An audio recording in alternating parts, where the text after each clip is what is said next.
Alright you guys, welcome back to another episode of Little Man Big Conversations. Hey, you're tuning in to now what is the part 2. The conversation with the loose ledge Adam Brooks. Hey, if you haven't done so already, please go back and check part 1. Of course, why else would you be here? You already listened to part 1. But if you haven't already, do yourself a favor and listen to part 1, because hey, this is part 2.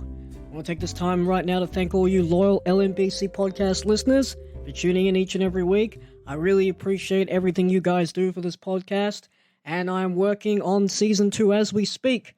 So, I'll get out of the way, and I'll let you get on to listening to part 2 with Adam Brooks.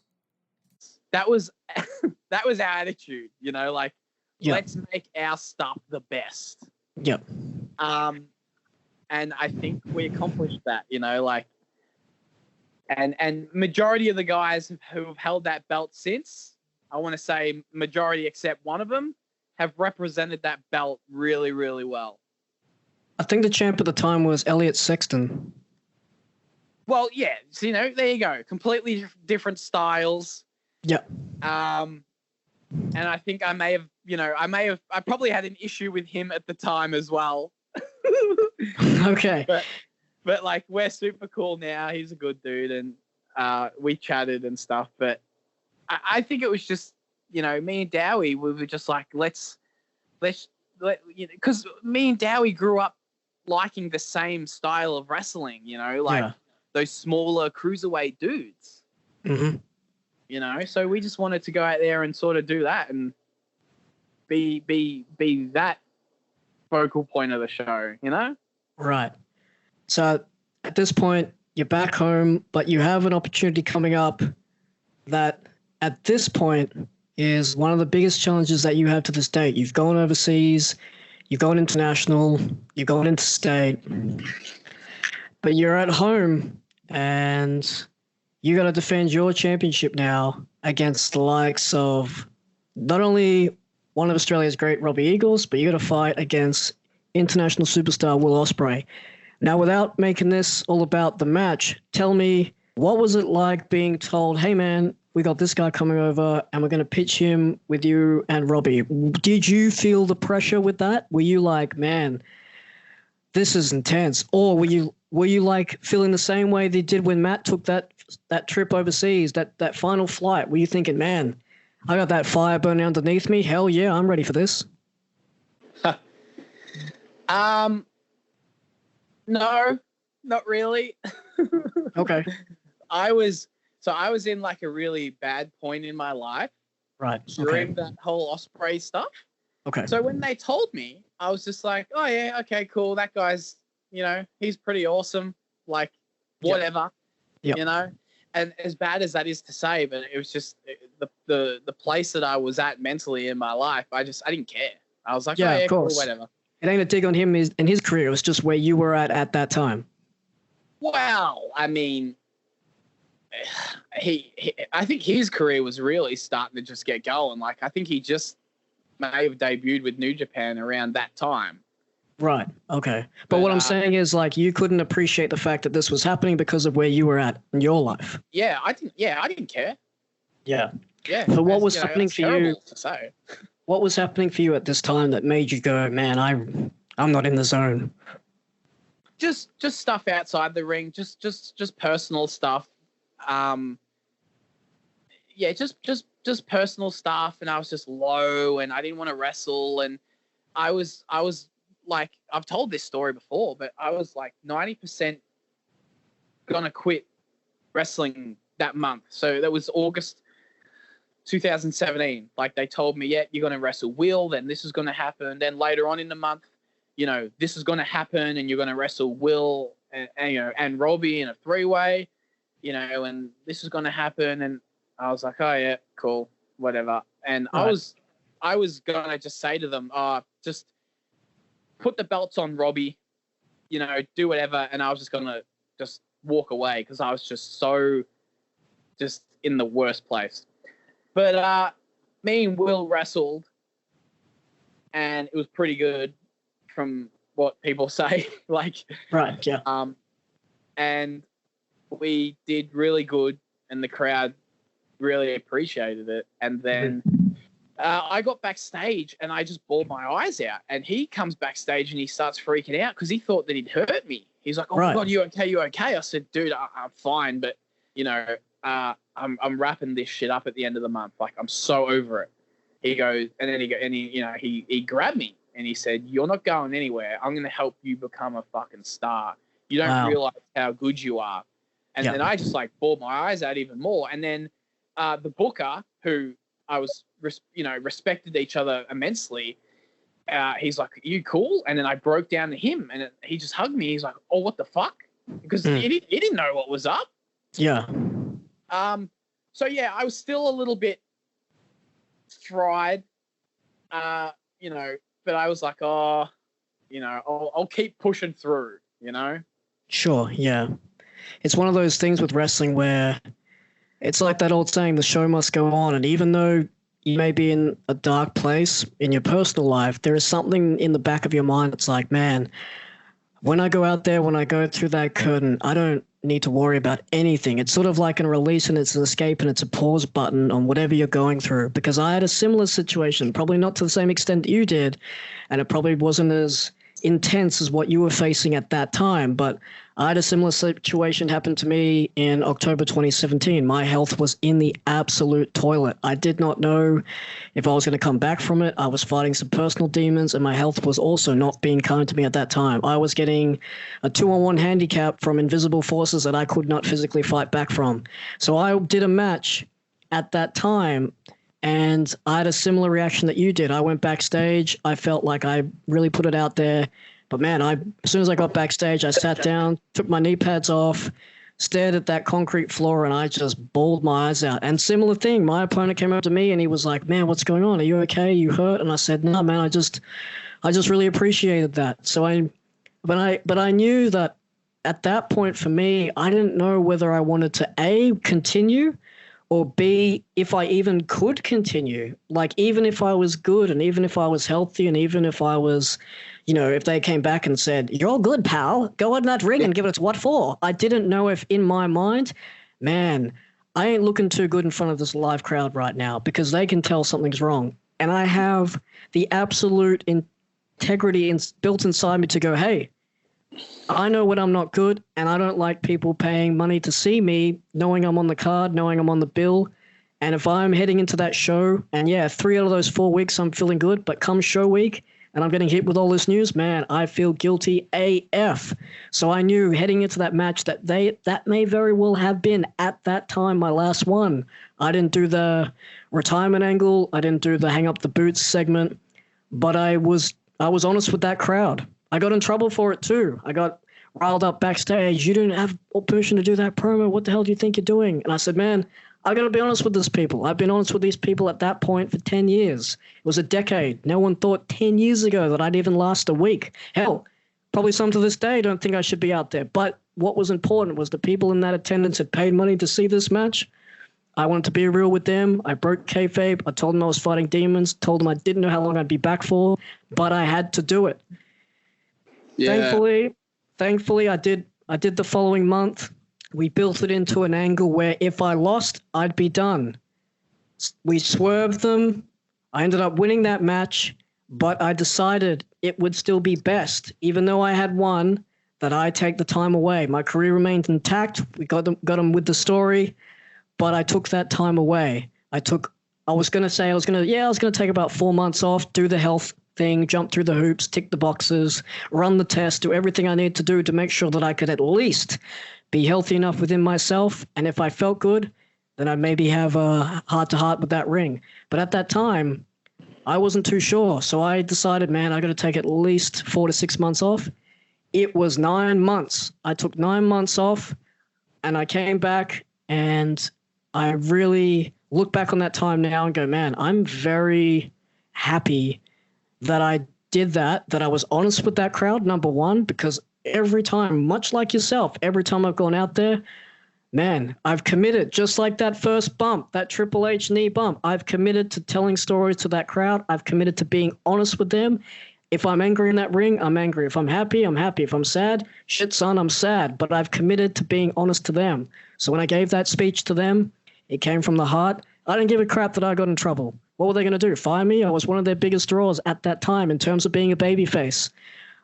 But the thing that I remember most is that I committed not only to them, but I committed to myself to taking that time off.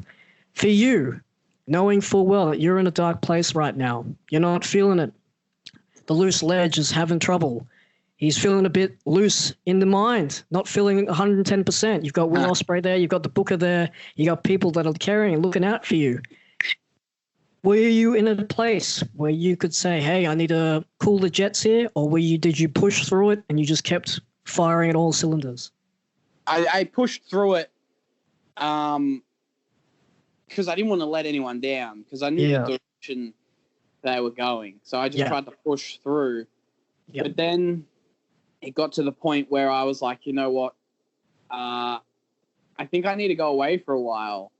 And that was so I went to England for 9 months. Right, okay. So I still kept wrestling over there, but I was like, you know, I need to get away from Australia for a bit. Yep. I look back on it, it's like I don't think I should have left, but it was like I was just running from things. Okay. That's why I went. Like I didn't really want to go to England, but I thought maybe I need to do this. Yep. But I didn't want to, you know. I just started doing like PWG and stuff, but I don't know. I was like, I need to go over there because I don't know. Just so I contacted Will and he was like, yeah, come live with me. So like he was super awesome and cool with, you know, him and his family letting me stay at their place. Like his family, wow. They are lovely, lovely people, you know. Mm-hmm. But I didn't want to be there. So I don't go back and watch a lot of my stuff from England because I was still fried. I was probably worse in England because I didn't have family or friends or anything. I was kind of on my own a little bit. Yeah. You know, so whenever I see certain comments, you know, on Twitter and stuff about how like people will be like, oh yeah, Brooksy's work in England wasn't very good. You know, I'm like, yeah, I know. Yeah. You know, 100%, dude, I sucked. You know, but you did it. The main thing is that you took that drive and you did it, knowing that you're in that state of mind. Could you fully comprehend the fact that, like, could you really, even though you made that decision, no one put a gun to your head hypothetically and said, "Man, you're going to England for however long it was. Was it 8 months, 9 months?" I think it was about 8, 9. Yeah. So you were over there for 9 months. No one was putting a gun to your head. No one from MCW said, "Dude, get the hell out of this country." You went and did that on your own accord. Did you really factor in, or were you able to appreciate the fact that, hell, man, I'm having another chapter of my life, my wrestling life, and your personal life start here in the UK? Could you fully appreciate and understand that at that point, or was the darkness and the clouds just sort of putting a damper on everything to the point where it was just feeling like, hell, yeah, man, I'm in the UK, but you're still sort of running off autopilot? Is that what it was like for you at that point? 100% autopilot, dude. Yeah, like I look back on it now and it's like, man, like I barely remember some of the stuff, right? Because I was just so fried. I was just so autopilot. Yeah, you know, but you were the professional, and you still went out there and gave it the best you could, considering where you're at in your personal life back then. Do you remember when that red light came on and when that music hit? And that curtain, they said, all right, go. Did you feel like when you stepped through that curtain that you were able to pause reality just then? Were you able to pause your real life and be able to focus and create some stories out there? Or was those clouds following you to and back from that ring? Nah, it was still following me out there. Because if it wasn't, my performances would have been fine. But it completely hindered everything that I was doing. I wasn't excited. I wasn't motivated. Yep. Like I wrestled like some pretty big names. Like I think, I wrestled Kushida in England, and then they're like, oh yeah, you know, you're gonna wrestle Kushida, and I was like, oh yeah, cool, you know, Wow. whatever. Okay. Like Yeah. I didn't care, you know. So it was just a bad place, you know. Like I think one of the only matches that, you know, I might be wrong, but I had the opportunity to wrestle for ROH in Scotland. And I wrestled Jay Lethal, and I think I was kind of switched on there because I was like, this may lead to something. Yep. So I tried to be as switched on as best as possible, you know. Yep. But yeah, man, that whole time was just autopilot, and I was supposed to be there for like 2 years, but then like my old man was kind of having some weird health issues, so I was like, Right. Oh, you know, I'm still in a bad place. You know, my old man's at home. Maybe I have to go back. Yep. So thankfully, you know, he's shit hot now. He's sweet. But yeah, I came home and I kind of restarted again, and then I guess I just snapped out of that darkness that I was in. I started performing good again. I was motivated. I was ready to kill it. And then yeah, like I've just been super motivated ever since. And like those dark times have just taught me, and they made me stronger, and I grew from those experiences, you know? Yeah. Like, I remember saying to the boys, like, my life now is going to be completely wrestling and living. And I say living with the quotation mark thing. Like, I ain't getting a girlfriend or any of that shit. I don't have time for any of that. I'm just going to wrestle. I'm just going to kill it. You know, none of this, you know, committing and dating or any of that crap.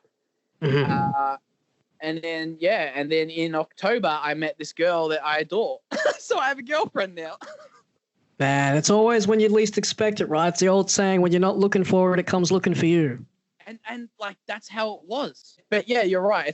It's when you least expect it. And I was never looking, and then just this bird just popped up, you know. It was one of those situations where it was like, this person's been closer in my life than I expected, sort of thing. Thankfully she's not in the business. Yeah, you're able to put a different spin on it this time. Yeah. I'll never end up with a bird in the business again. No way. So yeah, I ended up with this cool one. So she's rad. She's super cool. So I'm motivated. Well, I mean, it's always the perfect time.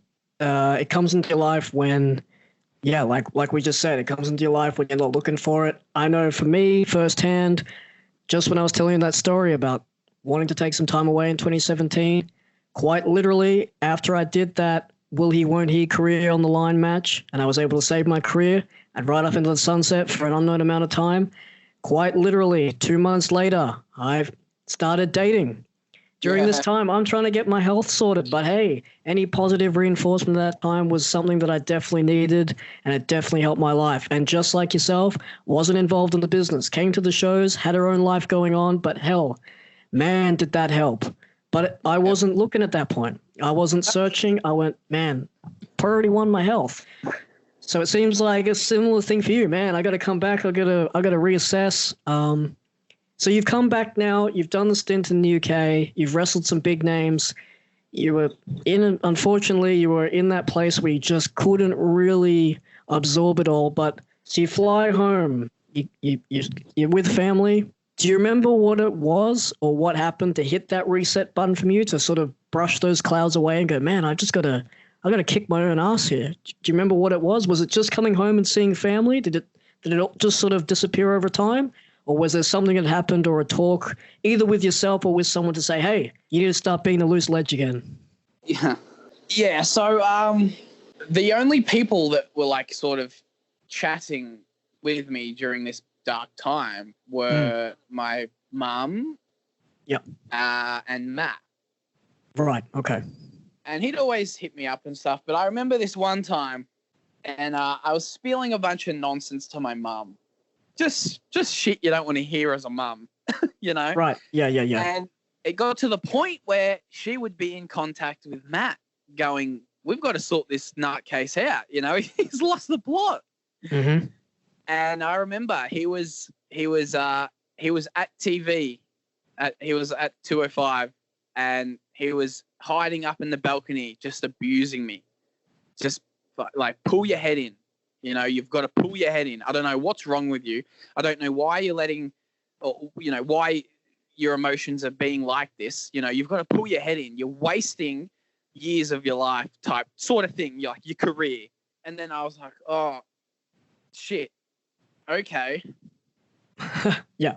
And then I just came back home, and I was just around people, and I was motivated, and, you know, I got my confidence back in the ring, and I was like, yeah, you know, and then I don't know, I grew from the experience and snapped out of it. And I was like, why the hell am I acting like this? Why am I letting something so small and silly affect me so badly?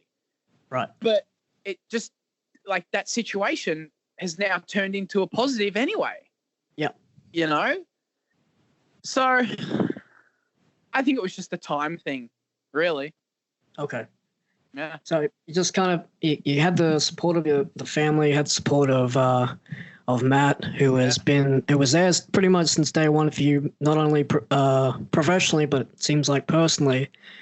So you come home to RC Dub, you come home to MC Dub, but shortly thereafter, you are back on the plane again for what I think was the first time you did the Battle of Los Angeles at PWG in Los Angeles, California. Yeah. At this stage, had you had that conversation with Matt? Were you starting to feel the groove again, or was this still coming out of that dark cloud? I think I was just getting out of that dark cloud. Yeah. Yeah, I was just getting out of it. And then after that, I think things started to pick up again, performance-wise and mentally. And then, yeah, so finished the year off at MCW, and then I knew where we were going, and I was pretty motivated for that. Yep. But then I knew that I had another 3 months in America coming up. This would have been the longest stint that I did in America. Mm-hmm. And yeah, man, I was there for 3 months, and I was booked every weekend except 2, which was fine. I wanted to have at least 2 weekends off to kind of hang out, you know? Yep. But yeah, like that was awesome. That I looked at that as like, all right, I need redemption, and I need to make up for my shitty performances in England, because I wasn't motivated then, but I was super motivated and ready and stuff when I went to America. So I was just ready to go over there and smash it again. Yeah. So Matt fired you up. The family helped. You started to feel the drive again.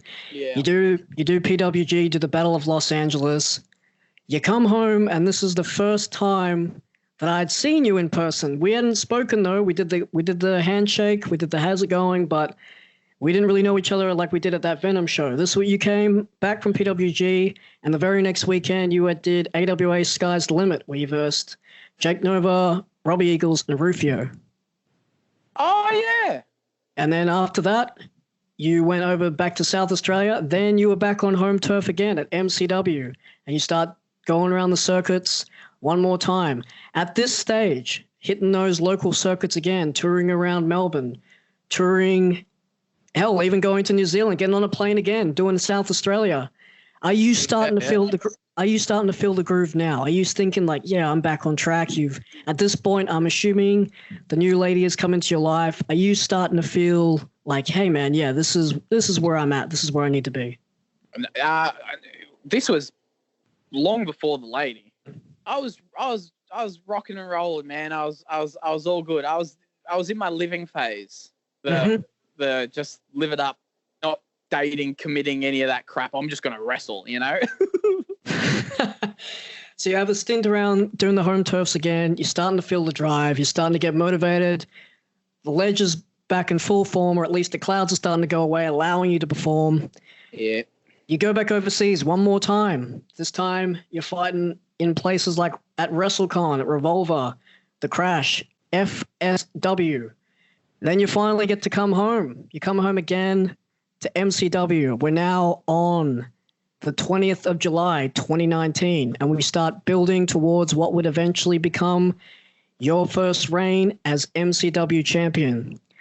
On a personal note, how important was this to you, and were you ready at this stage, and what was it like knowing that, hey, man, you're going to go into this match and look, the odds are we're thinking about putting it on you? Did you know that you were going into this and there may be the chance that, hey, I might be the guy, or was it a shoot up until pretty much the last moment, like tap on the shoulder, hey, dude, by the way, tonight, it's on you?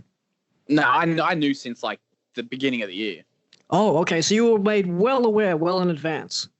Yeah, and I think that's what sort of motivated me, because that had been a small goal of mine. And they had tried to put that belt on me numerous times, but it just didn't happen, or I went overseas and it just didn't happen. Whereas this was the right time. And it's funny because the booker, he was like, majority of people that we put this belt on, they end up getting signed and they end up leaving. And he goes, I'm fucking putting this belt on you before someone gets you. So then, yeah, they put the belt on me. Now tell everyone at home, so the guys know, hey, every time I put this belt on someone gets signed. What happened to you after you won this belt? I ended up getting picked up somewhere. So, yeah, it's just funny. So how long was it after you've won your championship? Was it a call? Was it a text? Was it an email? Hey, these guys have come knocking. ROH is at the door. What happens? So I want to say that we'd briefly been in contact since maybe October. I remember I wrestled Matt Taven in Mexico, who he was the ROH champ at the time. And we got along well, and I guess we, the small interaction that we had in that match, because it was a multi-man match, I guess we got in well. And as soon as we got through the curtain, he sat down and he grabbed his phone and he goes, I've just messaged the bosses at ROH to bring you in. I think you should be there. And I was like, holy moly, like, thank you so much. Like, you didn't have to do that. Yeah. So, that happened. And then I'd worked with numerous guys in ROH, like Marty, like Brody King, Bandito, Dragon Lee, Jay Lethal. So I'd wrestled with numerous guys from there. Mm-hmm. And I remember the Brat Pack boys, they went and did the UK tour with ROH in around October. And they were just saying the whole time that, like, majority of the boys are going, man, like, we need to get Brooksy here. Brooksy, should be in ROH. He's good and stuff. And I was like, oh, wow. Like, they're actually saying that. That's cool. And then, obviously, Marty took over. And I got an email from them saying, hey, like, we heard that you're going to be back overseas during this time. We want you for these dates. And I was like, oh, cool. Okay, cool. I'd love to. And then they're just like, we're gonna sign you to this. And I was like, oh, okay, cool. It's a big whirlwind. Well, not really. It was kind of just business as usual, because I've had numerous opportunities elsewhere and it hasn't come to fruition. And then finally someone's given me this opportunity and it's like, awesome. Like, Yep. finally someone's giving me an opportunity, you know? Mm-hmm. And it's kind of like, cool, sweet, this has happened. Let's take this opportunity and just try run with it as best as I can. So, you know, I've been super motivated to do that, but, you know, the world is on pause at the moment. So that doesn't look like it's happening anytime soon, unfortunately. Yeah, so take me through what happened now, because for those that don't know, and I'm sure by this stage, everyone knows about the current situation in the world today. We're all under quarantine. The quarantine's under effect, trying to conquer this coronavirus, trying to stop the rise, trying to stop that curve. So you've just been signed. They've given you, hey man, this is we're going to bring you in. This is the details. This is when we'll fly you in. This, that, the other. Mm-hmm. Then the quarantine hits. Talk me through that stage. What happens then? So I guess it was like a slight blessing in disguise because my visa wasn't ready yet. Okay. And I think because this virus was slowly coming in, that was making the visa process take a little bit longer than we expected. Mm-hmm. So I was supposed to debut March 13th on pay-per-view in Las Vegas against my friend Slex, who's also with ROH. Right. Yeah. Visa wasn't ready, so unfortunately, you know, they're like, hopefully, you know, we're pushing to get this done by WrestleMania weekend time for Supercard of Honor. So I was like, yep, you know, it's out of my control. Do what you got to do. They changed, you know, Slexy's opponent, and then as poor Slexy's in the air flying to the show, these shows get cancelled because of this virus. And he's in midair? He's in midair. Wow. So he lands, obviously looks at his phone, gets all these updates. He's like, oh, shit. Yeah. So he has a beer, he has something to eat, and then they put him on a flight straight back home. Damn. So the poor dude didn't even get out of the airport. Wow. Landed, had a beer, back on a plane, 14 hours back. And then he had to sit in the bloody isolation gimmick for the 14 days. Wow, they put him in ISO. Wow. I think so. Or he may have just missed out on that rule. I don't know. But, yeah, so I kind of looked at it as like, oh, well, visa wasn't ready anyway. And, you know, if I did go over, I would have just been, you know, having a beer with Slex and then flying straight back anyway. Yeah. Wow, check out this airport window. Yeah, that's pretty glug glug glug glug. All right, on the plane. But like it just sucks because I was just getting all this momentum, MCW belt. I was ready to kill it with that. And we had some really cool stuff in the works in regards to that. Yeah. My bloody, you know, the ROH stuff, like who knows when that's going to happen again, you know, like we just don't know. And then my girlfriend, she's in a different state. So it's like, man, I can't even see her either. So It's just, unfortunately, it's just the situation of just play it by ear. You're like, there's nothing that we can do. But it just sucks because I have no outlet at the moment. Yep. You know, I don't have wrestling. I don't have the gym. Yeah. I can't see the misso. You know, it's just, but, you know, we look at it as a positive because this wrestling life and my lifestyle is going to be a lot of traveling, a lot of not being able to see her and stuff. And like, she completely understands that. So it's like, you know, yeah, it sucks, but we're just going to get used to it for the future anyway, you know? Yeah.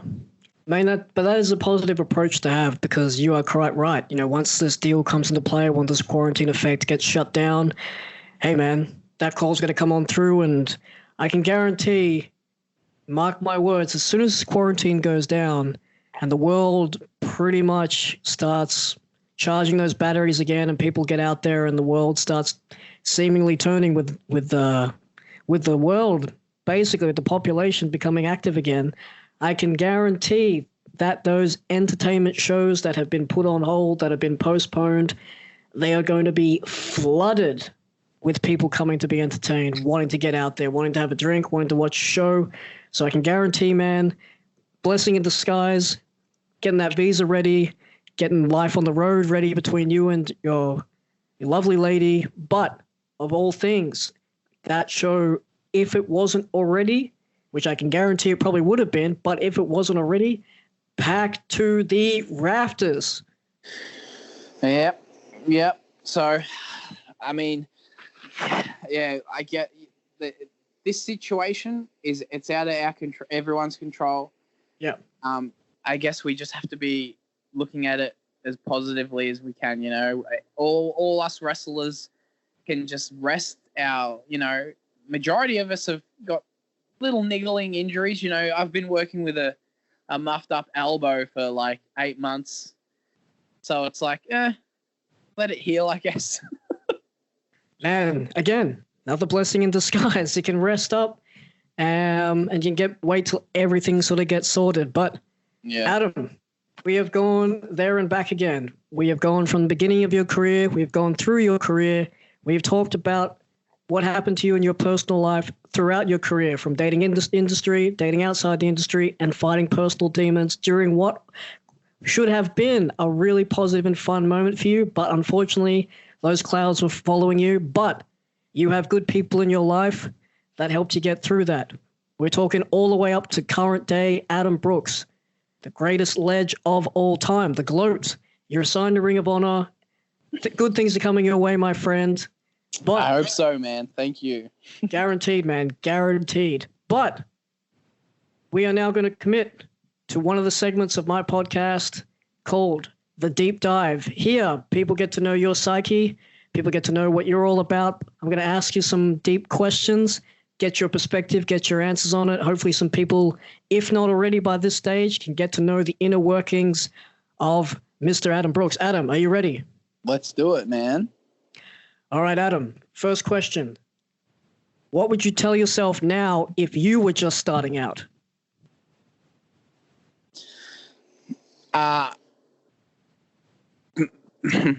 Maybe wait till you're 18. Okay. Yeah. Yeah. Wait till you're 18 and make sure that you are passionate about this and you eat, sleep, and breathe this. Yeah, 100%. That's I say that to everyone. You have to eat, sleep, and breathe wrestling. That's what I remember Matt says that. He said that to me. If you want to be a wrestler, you have to eat, sleep, and breathe this. You have to let this really consume your life, you know? Speaking of, Matt, speaking of consuming your life, speaking of your life, what is the best advice you have ever received in your life? Like wrestling or life? Whichever field, man. I mean, sure, the wrestling thing, slow this down, pick that up, do this at that point. But in your life, in your personal life outside the ring, what is the best advice you have given, and do you still abide by that advice today? Honestly, I think it's just you have to try live life to the fullest. Right. Really? Yep. Like, that's kind of how I've tried to live my life. Like, yep. I've dedicated pretty much almost half of my life now to wrestling. Majority of my friends outside of wrestling, they're married, they got kids, they've got their own house. They're doing the normal life, which is completely fine. I have nothing against that. Mm-hmm. But I've never wanted that. I've always wanted something different, and I've always wanted like a life that I can look back on and be like, you know what? Yeah, like I gave it my all. I lived it to the fullest. So yeah, I think just you've got to just try live your life to the fullest. Like, I have an hourglass tattooed on me because you never know when this shit's going to be up. So just live it, Yeah. I think that's the best way to sort of look at stuff. Man, and with that approach, it makes you appreciate all the little things in life too. Things that may be so minuscule and very mundane to, people that are living that normal lifestyle that you referenced, people like yourself that are going out there, putting their body on the line, but absolutely embracing every little thing in their life, can sometimes pick up those little mundane things and appreciate them that much more. Yeah, absolutely, man. Now, you may have touched on this earlier, but I'm going to ask you again, just in case we haven't touched on it yet, and it's something that you haven't spoken about. Adam, was there ever a turning point in your life? And if so, how did it affect you? And how did you overcome it? I guess the turn, honestly, as cheesy and as lame as this is, I'd have to say it would be meeting Matt. Right. Like, yep. He's honestly like the big brother that I never had. Yeah. Like if it wasn't for him, I probably wouldn't have achieved or lived this lifestyle or this wrestling life. Like I may have just, oh yeah, I'm a wrestler. I wrestle in Australia on the weekend, like, yeah, cool. Whereas, sure. He's pushed me. It's like he's over there in WWE, right? Sure. Where am I going to go? Yeah. And it's like there's a slight part of me where it's like, geez, this guy, he's in WWE. He trained this kid, right? Where's this kid going to end up? Is this kid that he trained going to end up anywhere? Mm-hmm. So it's kind of like a responsibility sort of thing. Yeah. I don't know. It sounds a bit lame, but. No, I completely understand it, man. I'm sure a lot of people out there would feel and appreciate and understand that aspect as well. But for you, knowing that your friend has been signed, knowing that you yourself have now been signed, Adam, looking back on your life, looking back at the wrestling career, how do you define success? I think success is, you can look at success in so many different ways. Yeah. Like, is this person successful because they have millions of dollars? Or is this person successful because they're able to put a roof over their family's head? I think if you're happy with your life, you're successful. I think that's probably the best way to look at shit, because I'm not no millionaire. I'm not putting a roof over a family's head, yet. Yeah. Yeah. People may think that I'm successful because, I've done some stuff within wrestling, but I think if you're happy, I guess you're successful. If you're living a happy life, you're being successful. I think that makes sense. Makes sense to me, man. I'm sure there's a lot of people out there that look up to you, aspire to be like you, and have enjoyed watching you, would hear that and go, yeah, man, I completely agree. Okay, cool. Well, then, yeah, that's my answer then. Lock it in. Yeah. Speaking of friends and family, do you have family, either close or distant, and friends? Do they understand what you're doing for a living? And if they don't, do you even bother to try and explain it anymore? Because I'm sure you would have got the question if you said, so Adam, what are you doing lately? Oh, yeah, I just got back from wrestling overseas. Oh, wrestling. And I can guarantee one of the first questions out of their mouth, oh, is that stuff real? All my friends and family, they completely understand it. It's more so like random people that you might bump into. Okay. Like, I think the worst part is if you travel interstate and you hold a championship, and then you have to take the championship through the little security gimmick, and then they see the belt and they're like, oh, what's this for? Boxing? And you're like, nah, pro wrestling. And then they're like, oh, like this or like that, and you're like, yeah, like that. I try to just downplay it as much as possible because I don't want to get into that whole convo. Yeah, sure. Yeah, man. No, I completely understand, man. Like, I remember recently in Adelaide, they're like, I was checking into the hotel and they're like, it's a short trip. What are you here for? And I was like, work. And then they're like, oh, yeah, cool. Like, what do you do for work? And I go, I perform.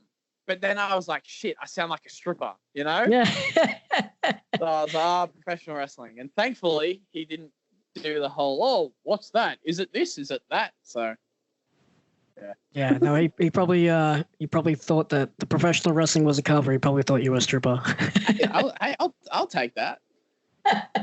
All right, this is the part of the podcast now which I like to call the Lipton Six. This is in tribute of James Lipton, who sadly we lost earlier this year in March 2020.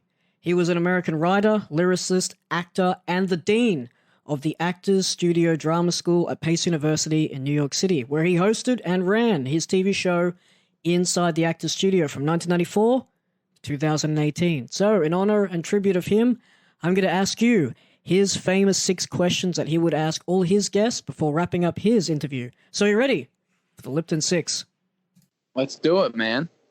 All right, Adam, first one off the rank. What is your favorite word? Flog. All right. I was going to say another 4-letter word, but I was like, oh, I better not. Yeah. Frog. Adam, what turns you on? Donuts. Fair enough. If you see this man near a Dunkin' Donuts or a Krispy Kreme, run for your life. I'm getting a donut tattooed on me when this bloody quarantine shit ends. I think it'll be fun. All right, donuts it is. Adam, what sound or noise do you love? It's annoying, but it's cute when I wake up to my dog scratching on my door wanting to come in. Man, yeah. That's all I can think of at the top of my head because it's happened 3 bloody mornings in a row. But as annoying as it is that I have to get up to let him in, it's pretty cute. Man, that hit the heartstrings. Yeah, that's for sure. Adam, we touched on it before. What is your favorite curse word? Oh, the C word, I suppose. Right. What profession other than your own would you like to attempt? Stuntman. Yeah? Before wrestling, there was that whole little jackass phase, and me and my friends, we made our own little movie like that, and then we invited friends and family to this big premiere party. So a side of me is like, after wrestling, I'd like to do that, but like maybe in like movies, because I think those jackass type things will be well and truly past its time by then. And the old do not try this at home did not apply to Mr. Adam Brooks. No, not with wrestling either. No, it was when can I try this at home? Yeah, but I don't know. I think a stuntman would be cool. But Adam, if heaven exists, what would you like to hear God say when you arrive at the pearly gates? What's going on, you flog? Welcome in. God's very down to earth with the gloat. All right. Adam, we've been talking. We've been learning all about you. We've shared our history together. As we hit the nitrous, as we hit that aim towards that finish line, we hit this throttle Vin Diesel style towards the end of this podcast. Adam, I'm going to hit you with what I like to call the final 4. These are the final 4 questions of this podcast. All right. Adam, are you ready for these final 4? Absolutely. All right, my friend. Was there ever a point where you thought, hey, this isn't going to work? With wrestling? Just if there ever was a point in your life where you just took a moment and you said, man, I don't know if what I'm doing in my life or with this show or getting in a car, or if there ever was a situation where you just really felt like, man, I'm really uncertain. I don't know if this is going to work. Yeah, it was during me and my friend's little jackass phase. And my friend, we snuck into one of the local high schools, and we were going to film him jumping from one roof to the other, and there was this gap, and if he fell, he would have really, stuffed himself up. And I think that was one of the first times where I was like, this ain't going to work. I'm not filming this. Yep. I don't even want to see it. I handed the camera to my friend. I said, dude, you deal with this. Let me know when he's safe. And I walked away, and he cleared it easy. Like, we have this sick photo of him in midair in between the 2 buildings. Wow. But yeah, that was one of them. But there's been numerous situations, yeah, in regards to my life. But that's probably the coolest story. All right, man. Well, that one sticks out. Have you ever stopped and thought, man, how the hell did I get here? Yeah. Probably everyday life, man. Yeah. Was it a good how the hell, or was it a like, hey, I got to get the hell out of here kind of vibe? It was a I have to get rid of this person somehow situation. Right. But I didn't put myself in that position. Right. Say no more. Leave it open to interpretation. What is your proudest moment or achievement? I want to say the respect that I think that I've earned with my body of work over the years in wrestling. Mm-hmm. Like, people can, I'd assume some or majority would sit here and go, oh, it's signing a contract, with a company. And yeah, that's really cool and stuff. But I think earning respect of your peers and stuff is a lot bigger, because there's dudes here, man, that they haven't been signed, and I respect their work so much, and I think that they should be on bigger platforms and stuff. Yep.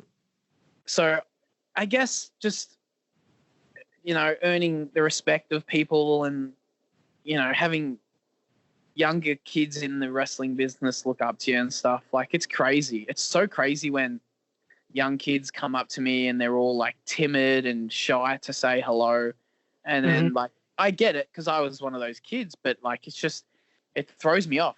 When they're all shy and timid, I'll try to be all loud and, yo, what's going on, man? Like, to kind of put them at ease a bit, Sure, yeah.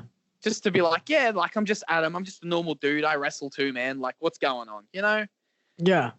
Yeah, exactly, man. But yeah, probably my body of work, I guess. Now, speaking of young kids, going back to when you were 15, 16, doing those bumps, practicing, spending that year at that training facility, did you ever think at that age, that this is where you would be now? No. Cool, thanks. See ya. No, because at that time, nobody, like, in Australia were, working on an international level. Yeah. So it was just like, I love this. I'd like to do this. Let's see what happens. Mm-hmm. And then just seeing more people and trying to live up to the dude that trained me and not wanting to let him down and all of that. It's like, okay, he's there. Oh, look, this person's going there, or this person's going there. Okay, I want to do a similar path, Yeah. And that's when I was like, okay, maybe I can get somewhere with this. Right. Yeah, man. No, I totally appreciate and I respect your honest answer right there, man. But as we ride up into the sunset ledge, as we hit that gas, tell the people where they can find you, where they can hit you up, where they can get themselves some Adam Brooks merchandise. Tell the people what you're going on, how they can get in contact with you. So I'm on Twitter and Instagram at the Adam Brooksy. I got the Facebook page. It's /Brooksy brand. I have a pro wrestling tees store. Just search Adam Brooks. There's a wrestler merch store. They're based out in Sydney. They're a cool little crew. They're like their own. They're like an Australian pro wrestling tees. It's very smart, because the pro wrestling tees shipping costs are obviously a lot crazier than within Australia. So I'm on wrestler merch. Just search Adam Brooks. And then I have my own store. It's brooksymerch.bigcartel.com, and everything on there is only $5 until this virus fucks off. Yeah, and especially during this time, if you don't have any Adam Brooks merch, or if you don't have any of the wrestlers on the independent scene, yeah, man, need to support your local artists, support your local performers as best you can during this time, because I know we're all doing it tough, but man, this man himself makes a living out there performing from you, cannot be doing that right now. All times are tough for everybody, but make sure that you find some way, shape, or form to keep those local artists thriving. Absolutely, yeah, I appreciate everyone that buys merch. Like, honestly, it means the world to me. Today, when my phone went off, when someone bought some merch, I was like, oh, beauty. I was on the phone. I was actually on the phone to Matt, and then I got the notification, and I'm like, oh, and he goes, oh, what? I was like, oh, I just sold some merch, bro. And I was, oh, yeah, cool. He don't care because he don't get none of that. We heard it here first, ladies and gentlemen. Each time you click that buy now option, that payment goes through, you are sending a beauty to Adam Brooks, wherever he may be around the world. Yeah, Adam, mark out for the notification. There you go. You want to pop Adam Brooks? Hit that buy now button. Adam, the greatest ledge of all time. You're an absolute legend, not only in this business, but you're a legend for coming on this podcast for me, for doing me an absolute favor. You're a legend because not only are you a nice dude in and outside the ring, you have been completely supportive of guys coming up in the scene, myself included. You are one of the most humble yet respected people in this business. I'm happy to call you a friend. I'm happy to call you a brother. And hell, I'm even happy to call you a loose ledge. Adam Brooks, thank you so much for sharing your journey with me here on Little Man Big Conversations. And hopefully one day soon, once it's all over and said and done with, I won't get you an Uber, and I'll definitely won't make sure there's any floozies around. But, man, we'll do a show. We'll have a drink. And I can't wait to see you again, man. I can't wait to take a photo with you and celebrate for this thing to be over. Adam, thank you so much for spending your time here with me today. Nah, thank you so much, man. Geez, you gave me a good intro and you're giving me a bloody ripper outro. So I appreciate that, dude. Full circle moment, man. Storytelling. No, dude, I appreciate it. It was good to talk to you. And I'm excited to see you and just get past this mess that we're all going through, man. So thanks for having me, brother. I'll speak to you soon. All right, you guys, there you have it. The complete conversation with Adam Brooks. I want to thank Adam again for coming on board the podcast. He's helped me out immensely. He was one of the first cabs off the rank to put his hand up and say, hey, man, saw you doing a podcast. Get me on. So thank you again, Mr. Brooks.